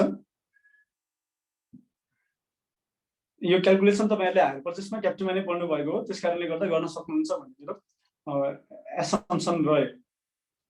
What are the conditions needed to meet the definition of finance lease भनेको छ। तपाईहरुले यो फाइनान्स लिजको सेक्सन 32 को सबसेक्सन 5 चाहिँ जान्न सक्नुहुन्छ है। अर्को छ लङ टर्म कन्ट्र्याक्टको क्वेशन छ। ABC has taken a long-term contract for the construction of a building for Nepal government through an international bidding for ₹50 million to be constructed within 3 years, commencing from year 2067-68. The company has recognized the profit of ₹5 lakhs from the contract during the year 67-68, 2,68,69 on the basis of estimations at that time, but during the final year, the accounts show a net loss of ₹8 lakhs. The company seeks permission from IRD to carry back the loss and to recognize the net loss by stating the relevant provision mentioned in section 20, subsection 4 of the Act, suggest whether the loss can be carried back. Long-term contract ma हामीले यो विषयमा discussion गरेका छौं। Loss can be carried backward कुन बेलामा गर्न सकिन्छ भन्दा as per section 20 subsection 4. As per section 20 subsection 4,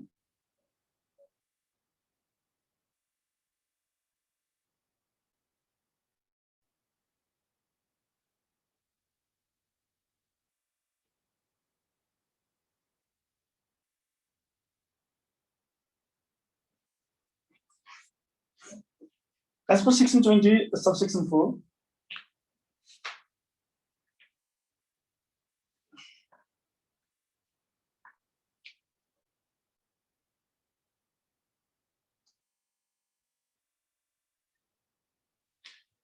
section 20 को subsection 4 अनुसार चाहिँ के हो भन्दा the loss on long term contract can be carried back if all the following conditions are satisfied.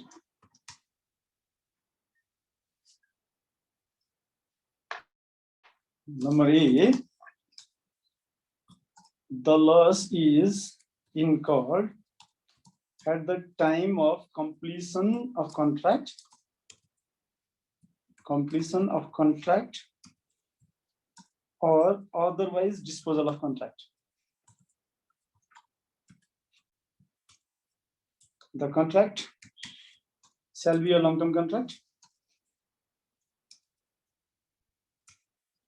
Is a long-term contract obtained through international competitive bidding.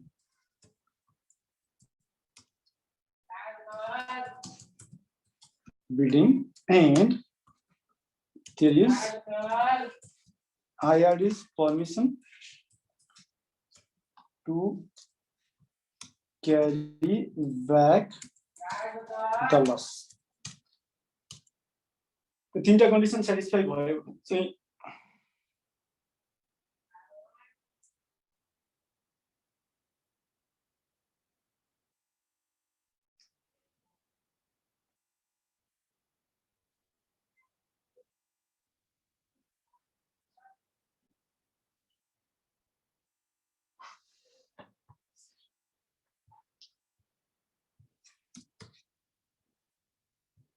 अब carry backward हुनलाई IRD को prior approval चाहियो in the given context. The contract is long-term contract and the loss is incurred at the completion of contract. However, the question does not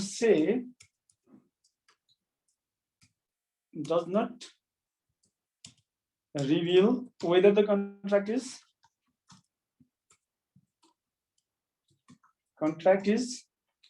the question does not reveal whether the contract is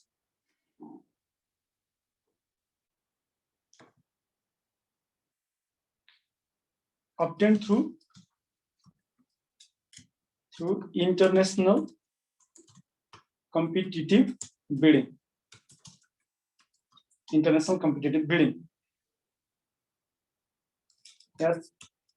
As such, if the contract is obtained through international competitive bidding,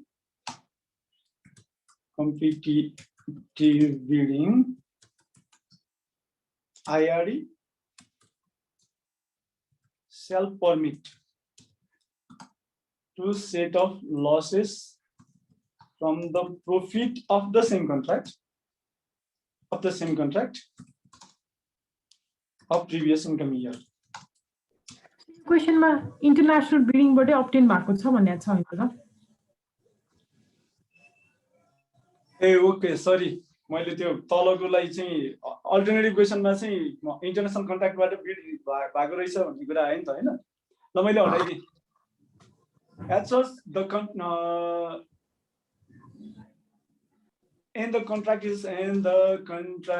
एकछिन है control जेडै गर्छु म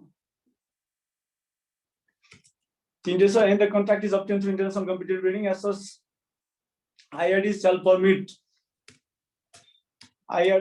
permit to set off losses from the profit of the same contract of previous income year.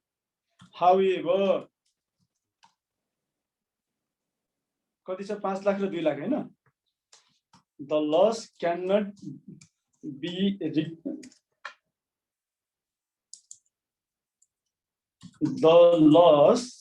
can be set off only to the extent of rupees 7 lakhs. And the remaining loss of rupees 1 lakh is carried forward, is treated under section 20, is treated under other provision of section 20. Under provisions of section 20. If the contract were not obtained through international competitive bidding,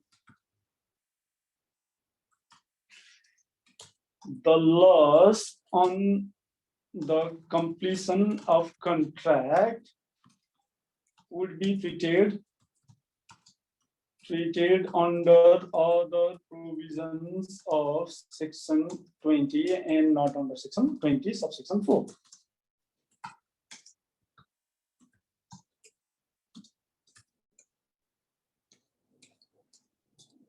सक्यो answer के छ नबुझेको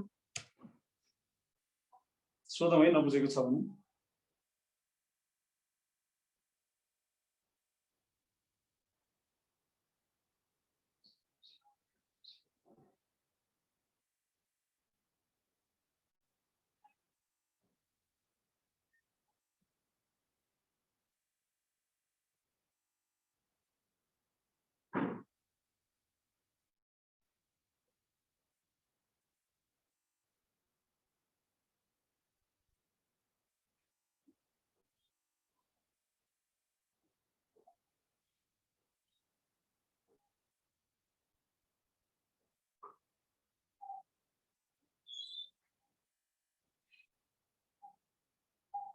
के छ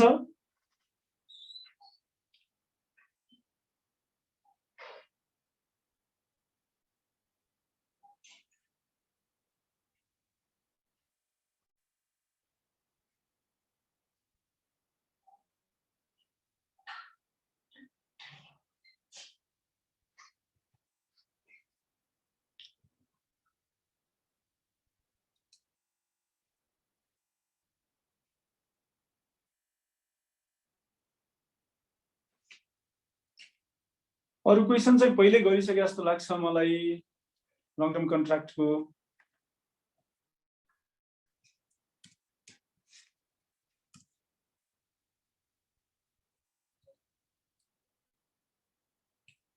तपाईहरुले actually गर्नु होला जानेन भने सोध्नु होला सेक्सन 70 पनि हामीले एउटा क्वेशन चाहिँ डिस्कसन गरिसकेका छौं बाँकी कुरा तपाईहरुले गर्नु होला अनि सोध्नु होला अर्को एउटा छ electricity projects and projects under बुड को क्वेशन छ Mrs. Budiganga Hydropower Limited is seeking your advice on various income tax related matters. As a tax professional, advise the company on the following issues.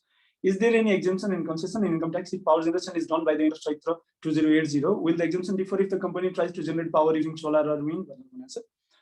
तपाईले यो ठ्याक्कै section 11 मा जे छ त्यही प्रोभिजनको क्वेशन हो 11 मा जे छ त्यही प्रोभिजन हो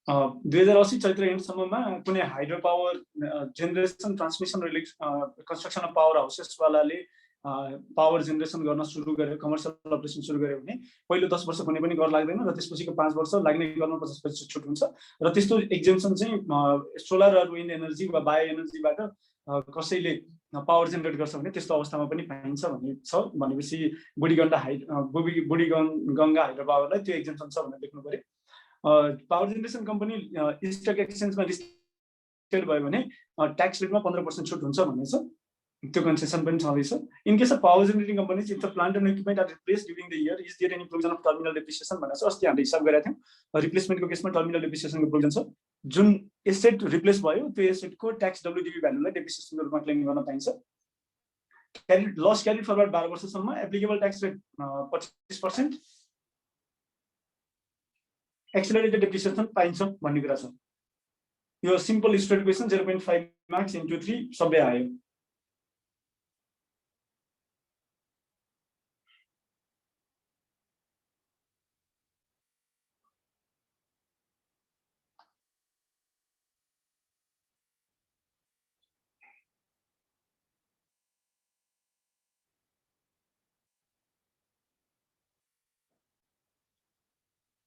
income from employment. It is said that any payment received by employee from the employer will form part of the remuneration income. Is there any exceptions? भनेको छ त्यो 5-6 वटा एक्सेप्सन्स हामीले जति पढेका छौं त्यो कुरा तपाईहरुले यसमा लेख्नु पर्यो एक्सेप्सन्समा जस्तो फाइनल विथहोल्डिङ पेमेन्ट एक्जेम्प्ट अमाउन्ट्स त्यसपछि आएर वर्क प्लेसमा सबै कर्मचारीलाई समान रूपमा खाना वा खाजाको कुरा लगायतका कुराहरु तपाईहरुले इन्कम फ्रम एम्प्लॉयमेन्टमा यो पार्टमा चाहिँ लेख्नु पर्यो 500 रुपैयाँको खर्च त्यसपछि एम्प्लोयरको बिजनेस पर्पस मिट गर्ने रिइम्बर्समेन्टका कुराहरु चाहिँ यो पार्टमा लेख्नु पर्यो न्युमेरिकल एक्जाम्पल अहिले छोडौँ, यो बाहेक बाँकीलाई चाहिँ म डिल गर्छु। हिसाब तपाईहरुले टिक लगाएर मलाई यो गर भनेर भन्नुभयो भने त्यो हिसाब गरौँला। क्वान्टिफिकेसन अफ पर्क्युजिट्समा जाउँ। Mr. Govinder took a loan of rupees 50 lakhs for building his house at 12% per annum.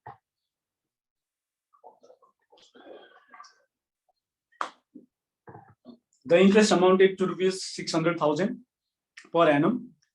16 and 70 मा बैंकले 12% बाट 10% मा इन्ट्रेस्ट घटायो र ट्याक्स अफिसरले के भन्छ भन्दा अब चाहिँ तेरो मार्केट इन्ट्रेस्ट रेट भन्दा कन्सेसनल इन्ट्रेस्ट रेटमा लोन पाइस त्यो 1 लाख रुपैयाँ चाहिँ इन्ट्रेस्ट इन्कम हो, सेक्सन 27 अनुसार इन्कममा इन्क्लुड गरौँ भनेर भन्छ। के गर्ने? The contention of tax officer is incorrect.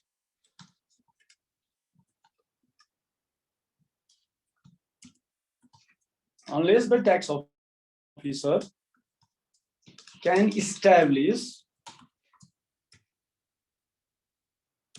establish there is related party relationship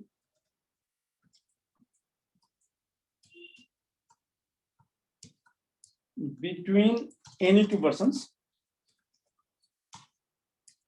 all transactions, or there is any tax avoidance scheme कर छल्ने प्रबन्ध छ भने वा ट्याक्स अभोइडेन्स स्किम छ भने वा रिलेटेड पार्टी ट्रान्ज्याक्सन छ भने बाहेक all transactions between the persons is treated as made at arm's length. Therefore, the rate of 12% is market interest rate,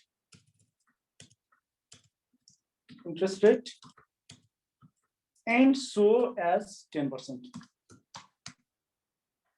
Secure. XYZ Insurance Company has taken a flat for rent 25,000 per month, and the flat is given to Mr. Ravin Sharma of Claims Department for his residence. यो part हेर्यौं हामीहरुले कमेन्टमा लगेर हाल्दिन्छु म यसलाई। Accommodation facility 2% of खाई पाई आएको तलब shall form part of income of Mr. Ravin Sharma.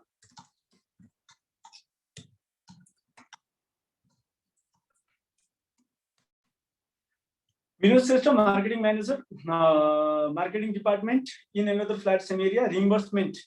यहाँ हेर्नुस् reimbursement of 25,000 per month. यो भनेको reimbursement of personal expenses.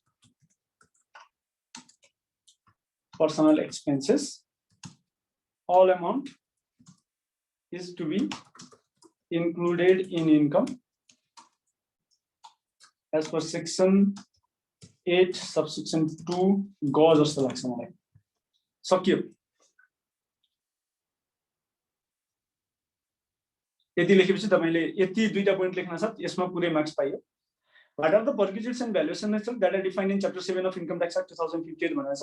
तपाईले पाँचवटा कुरा यसमा लेख्नु पर्यो, सकिहाल्यो। Manbhadur Parajuli is a non-executive chairman in a Hyderabad company. He has got a house for residence from company. Non-executive chairman.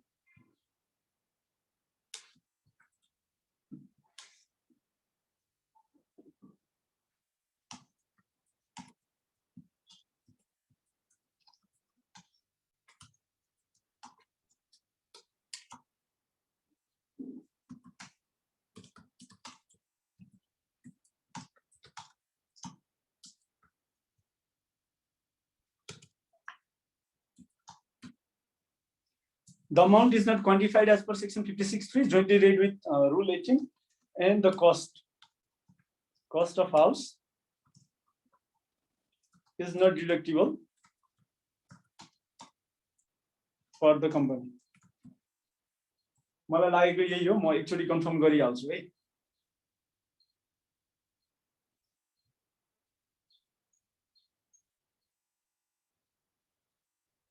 आयकर नियमावली 2058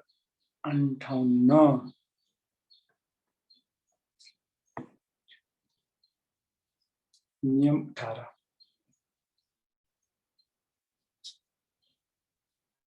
हिताधिकारीको प्रयोगको लागि उपलब्ध गराएको सो निकायको स्वामित्वमा रहेको सम्पत्ति। यो त स्वामित्वमा रहेको सम्पत्ति त होइन, स्वामित्वमा रहेको सम्पत्ति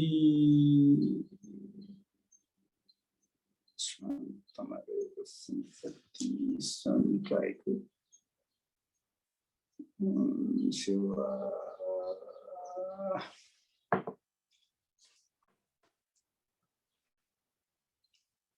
ओके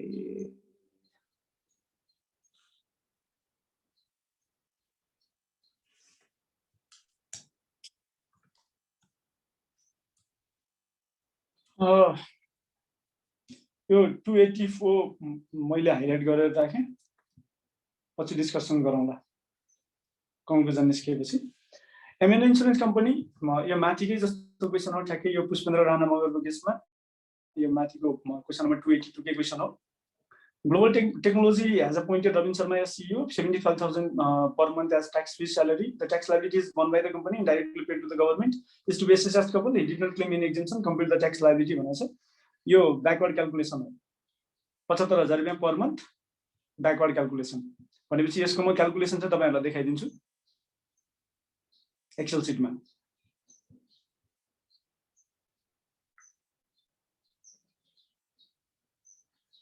नेट अमाउन्ट कति पायो भन्दा 75,000 मल्टिप्लाइड बाइ 12 महिना 9 लाख रुपैयाँ नेट पायो भनेपछि 9 लाख रुपैयाँ नेट भनिसकेपछि तपाईले हामीले रेन्ज हेर्ने भने पहिला 4 लाख सम्मको अमाउन्ट छ भने 1% मा, 5 लाख सम्मको अमाउन्ट छ भने 10% मा, ग्रस अमाउन्ट है 7 लाख सम्मको छ भने 20% मा र 20 लाख सम्मको ग्रस अमाउन्ट छ भने 30% मा पर्छ।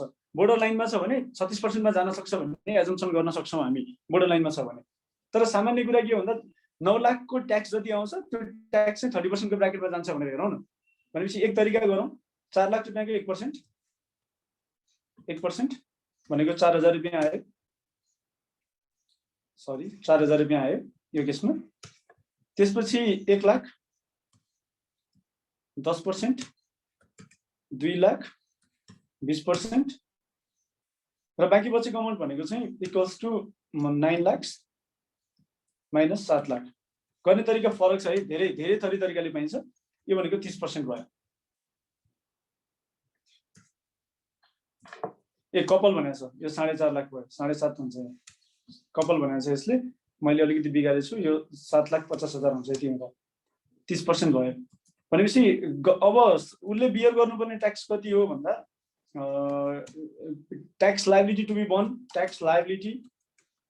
To be borne by employer कति हो भन्दा 79,500 हो।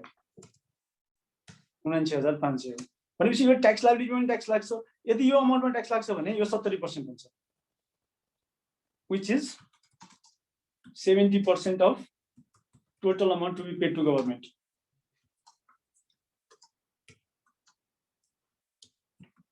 हेर्नुस् है, यो भनेको मतलब ट्याक्स टु बी पेड कति भयो भन्दा यो डिवाइडेड बाइ 0.7। यो सिम्पल छ, 1,42,142 रुपैयाँ 86 पैसा। अब अर्को तरिका के छ भन्दा नेट अमाउन्टलाई हेरौँ, यो माइनस यो net amount 1 lakh minus 10,000 90,000, net amount 2 lakh minus 40,000 1,60,000, बाँकी भनेको 9 लाख हो। Net amount 9 lakh minus sum of, जसरी गरे पनि हुन्छ यो सम अफ। यो भनेको कति हो, 2,04,000 भनेको चाहिँ 70% हो। यो भनेको 99% हो। तपाईले 99% कसरी निकाल्नु भयो, यो भनेको 90% हो, यो भनेको 80% हो, यो भनेको 70% हो। भनेपछि अब ग्रस अमाउन्ट कसरी निकाल्ने, यो डिवाइडेड बाइ 99%।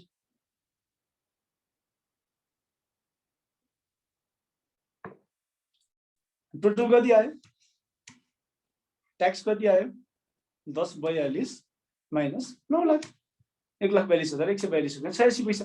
जसरी सुकै कम्प्युट गर्नुस्, ब्याकवर्ड क्याल्कुलेसन गर्ने बेलामा डिफ्रेन्ट मेथडले क्याल्कुलेट गर्दा यसरी नै आउँछ कुरा।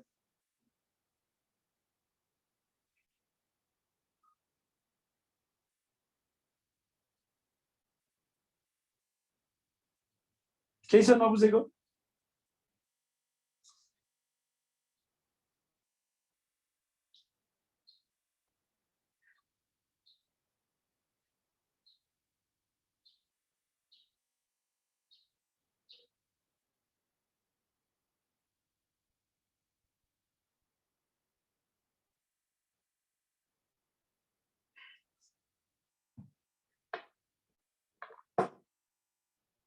यही हो, यही क्वेसन। रेकर्ड क्यालकुलेसन गर्ने भनेको चाहिँ यसरी नै हो। Mr. Poor is also provided a housing facility. Rent of the house is 20,000 per month to be payable 18,000 by the company. Rest by Mr. Poor. What will be the value of purchases from that? 2% of खाइपाइ आएको तलब हुन्छ। कथा सकियो।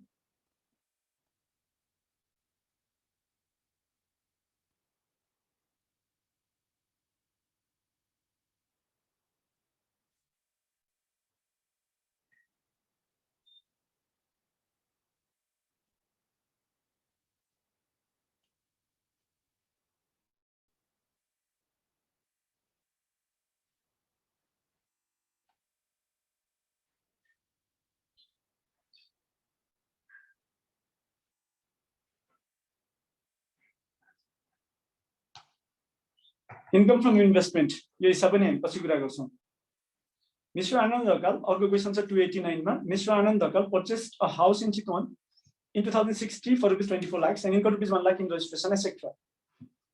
After staying for some time in the house, his whole family went to Australia where he got employment, worked there for 5 years. After coming back, he sold property at 45 lakhs. Mention the tax implication in the property deal भनेर भन्छ। भनेपछि अब यो कति दिन कति समयमा आयो भन्ने कुरा हो, तर धेरै दिन चाहिँ बसेको छैन। 10 वर्ष भन्दा बढी बसेको छैन भनेपछि यो पर्सनल घर भयो, नन बिजनेस चार्जेबल एसेट भयो। 10 लाख रुपैयाँ भन्दा बढी मूल्यमा निसर्ग भएको सम्पत्ति। 45 लाख इन्कमिङ भयो, आउटगोइङ 24 लाख माइनस 25 लाख भयो। भनेपछि ट्याक्स कति लाग्यो भन्दा 20 लाखमा कति लाग्यो भन्दा होल्डिङ चाहिँ मोर देन 5 इयर्स छ। मोर देन 5 इयर्स भएपछि 2.5% लाग्यो भनेर तपाईले आन्सर लेख्नु पर्यो। मिक्स इन्कमको सजिलो क्वेसन छ यो। मिक्स इन्कमको पनि दुईटा छ। अर्को चाहिँ डिस्ट्रिब्युसन फ्रम द एन्टिटी। मैले हिसाब चाहिँ गराएको छैन है, अरु बाँकी कुरालाई चाहिँ यसो सकियो भने फास्ट हुन्छ भनेर अरु कुराहरुलाई गराइराछु, हिसाब अर्को दिन गराउँछु।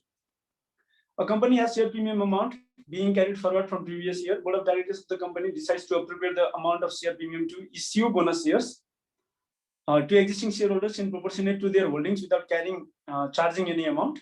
The tax officer, while making an amended assessment under section 101, adjusts the apportionment as distribution of profit and thus charge tax and penalty for deducting TDS from the distribution of the profit. The management of the company has a view that it is not a case of distribution of profit. Share premium is not created out of profit, but it is collected from shareholders as part of capital contribution. As a tax professional, state your arguments in favor or against the order of tax officer. यसको simple answer छ। यसको simple answer छ control B. Code distribution definition of distribution of profit. Okay, capitalization of profit. Capitalization of profit as per section 53 and conclude that technically it is distribution of profit. Law अनुसार चाहिँ distribution of profit नै हो, किनकि bonus के अरे प्रिमियमलाई capitalise गरेर bonus share दिने काम पनि distribution of profit हो भन्ने कुरा चाहिँ त्यो प्रोभिजनले भन्छ। क्यापिटलाइजेसन अफ प्रॉफिट लेखेर टेक्निकली डिस्ट्रिब्युसन अफ प्रॉफिट नै हो भन्ने कुरा तपाईले लेखेपछि आन्सर सकियो।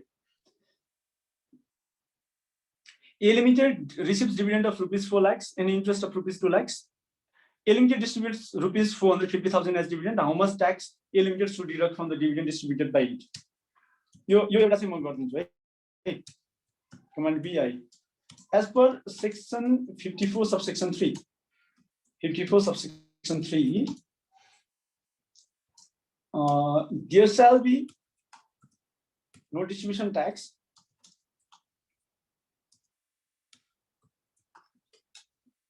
on subsequent redistribution of profit on which distribution tax is already levied under section. Distribution tax is already levied under section 54 subsection 1. In the given case, total amount that can be distributed is rupees 600,000, of which rupees 400,000 is the amount on which dividend tax under 54 subsection 1 is already levied. The total amount percentage, the percentage of total profit, total distributable amount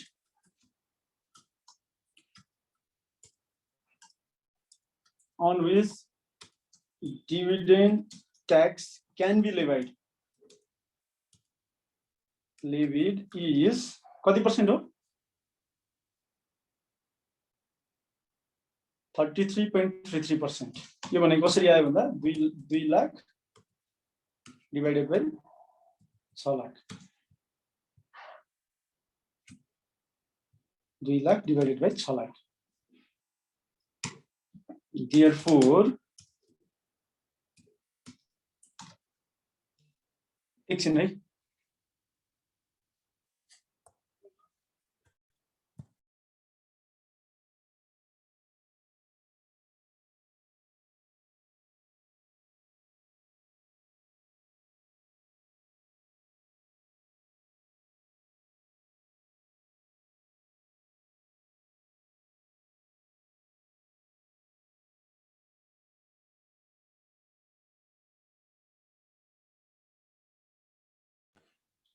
Therefore, on distribution of rupees 4,50,000, the amount on which dividend tax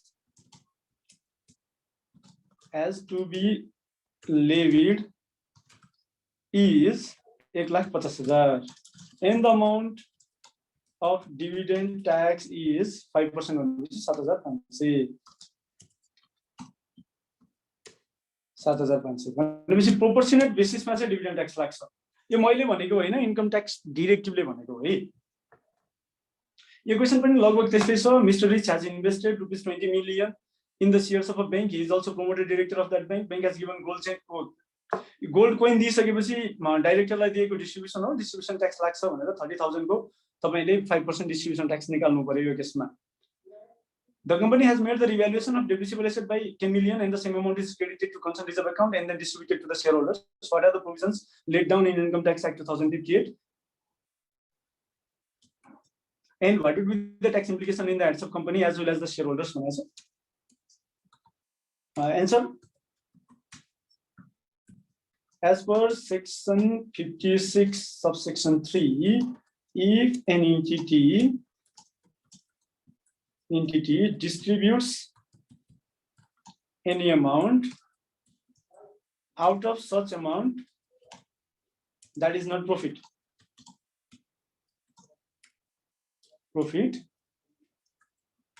the amount of distribution shall form part of income of the entity. The amount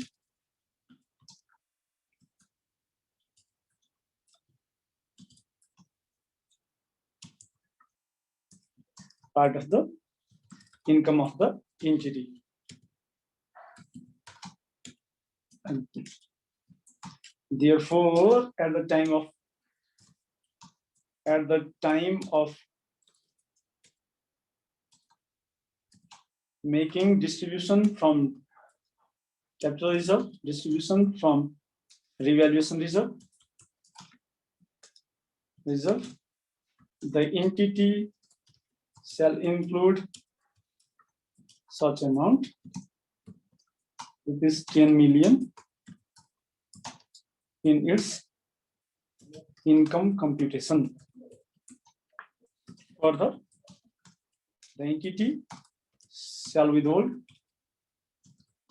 withhold tax on dividend at the rate 5% as per section 88 section 2.